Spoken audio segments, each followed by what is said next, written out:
What Kenyans are witnessing and staring at is dictatorship by William Ruto. I've said this before and I want to repeat it. This is the real Ruto. The Ruto we have seen for the past 12 or so months is a fake one.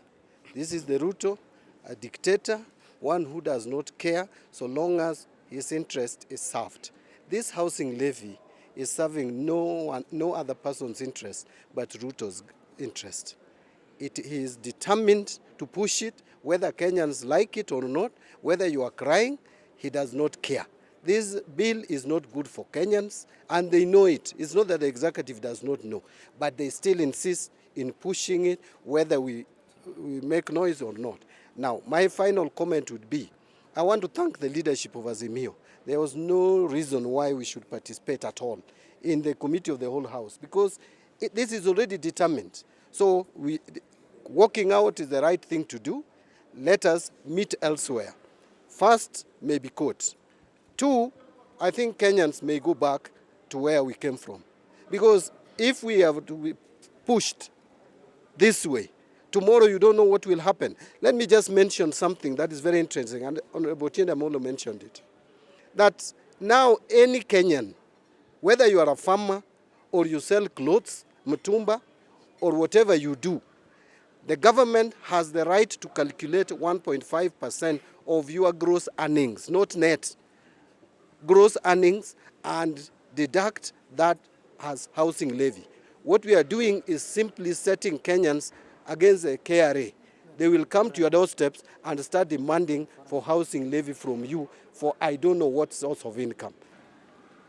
This morning in my office as the whip, I had a meeting with our members who voted yesterday, yes, who voted with the bill. And they told me a very, very disheartening story.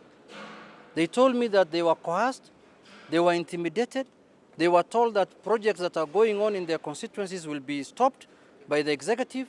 Some of them told me they were called by executive members, senior executive members like PSs and ministers from the counties they come from, and told them that if you don't vote in this manner, then there is no development you are going to get. Even the little food they are distributing, some of them is out of hunger.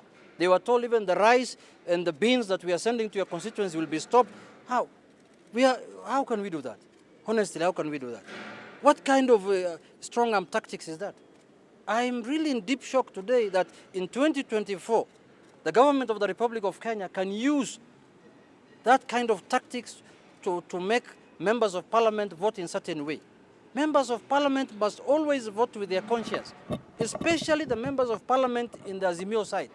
They must be allowed to vote with their conscience, they must be allowed to vote in accordance with their party position, and they must be allowed to vote what their constituents want. But if you are going to threaten them, intimidate them, they are people, are taxpayers.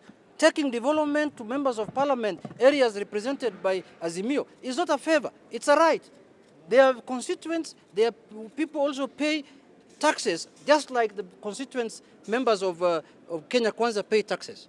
So today I was really shocked because I wanted to de-whip some of them, but some of them came crying on their knees and told me, my friend, I had a project going on in my constituency and I got a phone call the previous day and I was told, if you don't vote in this manner, we are going to stop that project in your constituency. I told him, stand up, don't worry, go and serve your people, but next time, don't listen to that because we are going to make it very clear to the Kenyans that it is your right to get development and it is your right to be served with your taxes. Our first complaint is rushing the bill. You realize that this is only the third day since the bill was introduced. It was introduced last week on Thursday, which is the last day of sitting. Yesterday was Tuesday and today is Wednesday. The idea of having a bill that is as important as it is, fast-tracked within 3 days, is a matter of national concern. And for those of you who will watch, you will see that all of us members here who were present yesterday during the second reading were denied the opportunity. I was the only one allowed by the Speaker to speak because I had made a special intervention, so that the voices of all of us who are here, the voices of their constituents, has not been heard. The second problem with the bill is that it's coming at a time that there was a court case that had declared the previous provisions within the Public Finance Act unconstitutional. There are two bases for that. One is the need to examine whether national government can involve itself in executing housing projects. And yet, under the Constitution, it is clearly one for the counties. National government is only allowed to give the policy. The second bit about that is the discrimination aspect of it, that those who are employed are made to pay an amount in a very clear formula. Yet those who are unemployed, there's no similarity in terms of clarity. Those two issues have not been addressed. We had thought that they would be addressed first before you come to conceiving what the bill looks like. Thirdly, it's in terms of the bill itself. As conceived, it is totally unclear on everything. It is unclear on who is to benefit. Yes, it is unclear on whether it is meant for ownership or renting. It is unclear on whether it's just for Kenyans or non-Kenyans can benefit. It's unclear on whether any of us can own 1,000 units to the detriment of others. It's unclear on so many things. So we had thought that again we would have a sit down and agree on clarity in terms of what we want. That has not been done. Now, lastly, we had thought that even if they are to overlook all those things, there are certain technical things in which you can usually improve a bill, including, and as you know, they are seeking to tax the gross income, not net, gross. And we had thought that some of these things are almost commonsensical, that you can at least agree to disagree in principle, but you can tidy up the bill. So in good faith, we had proposed, as explained by Honorable Junet, a number of amendments. But it has become clear to us that the instructions that have come is to reject everything that comes by way of proposed amendments from our side. And that brings us to our last complaint. To have an August House, a parliament that receives instructions from the executive, and once it receives those instructions, it cannot execute its mandate under the Constitution, is to have a failed parliament. And therefore, the process that is going on is purely robotic, it is meaningless, it is prejudged, it was agreed in Naivasha. And that's why we've seen no purpose in continuing to legitimize it. I did file an amendment to this housing levy bill that the Speaker has since denied its admissibility, and that is one of the reasons why we've decided to walk out. Number two, as we say, housing is not an issue of concern to Kenyans. Kenyans have serious things ranging from unemployment, high cost of living, to high cost of education that should be discussed on the floor of the parliament. Housing is a private good that should be left to Kenyans to decide on their own by providing jobs and letting them build their own houses. The government's role is to create an enabling environment so that Kenyans can build houses for themselves. The sole responsibility of the government is to work on the public goods, not private goods. Public goods like roads and merit goods like education, and also facilitating the consumption of health and education. Otherwise, we are not in support of this because this bill is meant to defraud, to pilfer, to steal money from Kenyans. We have about 3 items which are of concern to us, and that's why my colleagues propose a number of amendments. The first one is the issue of the gross salary. Those who are salaried Kenyans, what will happen now is that you'll not be surprised to see your payslip going to negative. Now, if it goes to negative, it means this government, which is talking about growing this economy, is already shot itself on the foot because Kenyans will have no disposable income to spend. If you don't spend, you don't trigger demand. If you don't trigger demand, you don't trigger production. At the end of the day, it becomes a circle.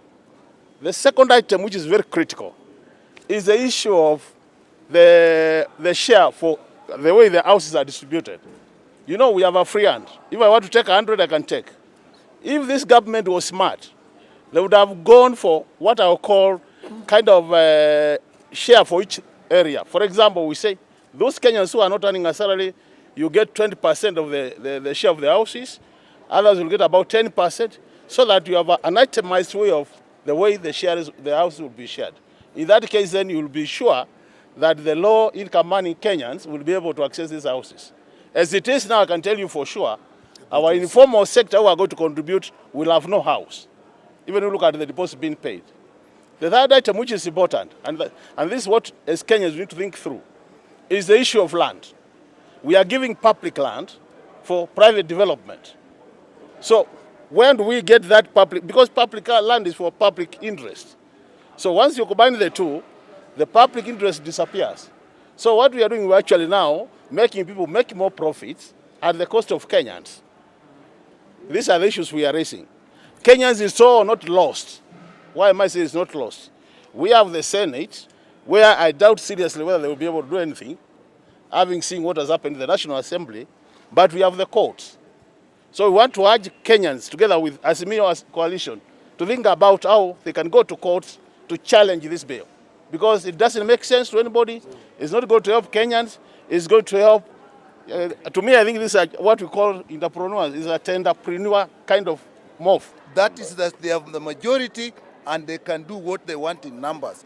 And we are seeing here a danger of a parliamentary dictatorship through a majority that has no interest of the country at heart. This is just one example. And even if we look at this bill itself, it's not in any principle. Is it a fund for building? Is it a circle? Is it a fund to distribute to other funds? Because it is going to be distributed to the National Housing Corporation, it is going to be distributed to the slum improvement upgrading fund, it is also going to be distributed to the ministry. All these three have their own structures and their own boards. So what is this board going to do? This fund is also saying it will give deposits. So is it a bank? This fund is also saying you will save in this fund if you cannot raise the deposit. Is it there for a circle? So the principle we are saying is that this government, including the Kwanza side of the parliament, they do not go by any principle. So long as they have the numbers, they will pass something, and many of the things they'll pass will fail at the point of implementation. Mark what I've said. Many of the things they have passed will fail at implementation because they ignore all the principles of management, of legislation, all the principles that ignored. The only things, we have numbers, we do it.